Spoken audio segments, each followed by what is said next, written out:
Two busloads of Ukrainian Marines have left their Black Sea base of Feodosia in the Crimean port, quietly bound for inland Ukraine. Feodosia was overrun in the early hours of Monday by pro-Russian troops. In chartered coaches, they were trailed by a transporter with Russian plates and soldiers.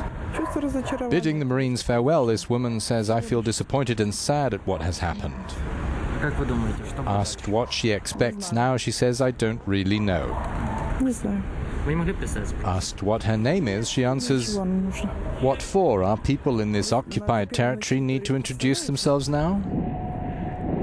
The Russian takeover of the Feodosia base came 2 days after forces took Ukraine's Belbek air base in Crimea.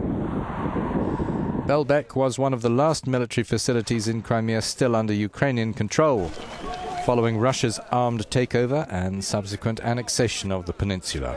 An outgoing officer said the surrounding Russian forces had given the Ukrainians an hour to surrender.